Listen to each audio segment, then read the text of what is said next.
Hi, this is Ellen Schneider with OncologyStat. I'm here at the American Society of Clinical Oncology annual meeting in Chicago.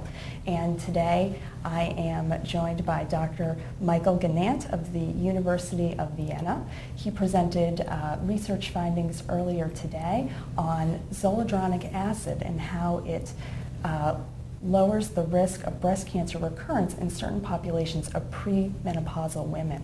Dr. Gnant, thank you so much for joining us. I was hoping you could describe the study a little bit more detailed and then tell us what were the main questions you tried to answer with this work. This is a large trial about the adjuvant treatment of premenopausal breast cancer patients with endocrine responsive disease. That's about 50% of all premenopausal breast cancer patients. And basically we have been asking two questions. First, is treatment with anastrozole superior to treatment with tamoxifen? And second, does the addition of zoledronic acid have benefit to this patient population? Great. Can you tell us a little bit about what these findings will mean for women who may already be on a drug for osteoporosis? How would this factor in? We have to be very carefully distinguishing here. Zoledronic acid, in the way we used it, was intended to keep the cancer away. So that's a completely different indication from bone protection or osteoporosis treatment. And as scientists, we need to be very careful about extrapolating the results we have been able to see with zoledronic acid to other agents. While obviously some people may think about that can be applied to other drugs as well, I would say it's just safe to confine the results to the drug that we actually studied. Right. Now, and you looked at this treatment for about 3 years, is that right?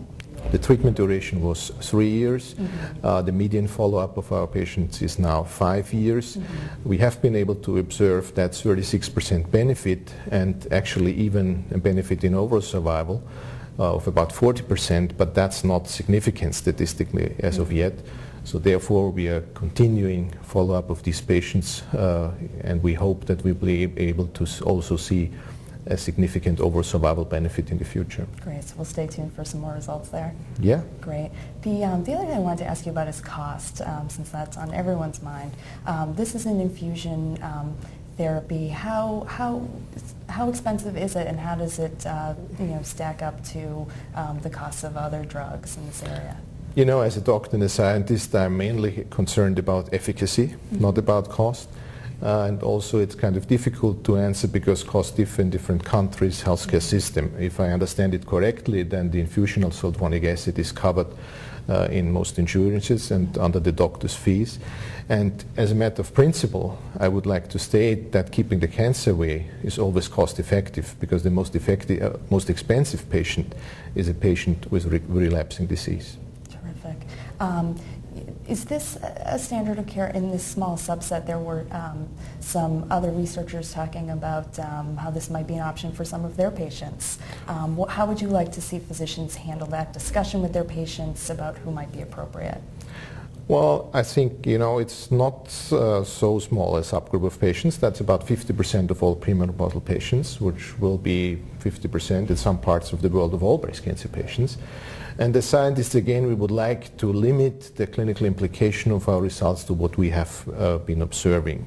And I would be very cautious in extrapolating that to any other subgroups. There are other trials that will report within the next 6 to 12 months that hopefully may be able to confirm that in other patient populations. Terrific. Well, thank you so much for joining us. Sure, you're welcome. This is Ellen Schneider with OncologyStat here in Chicago at the ASCO annual meeting.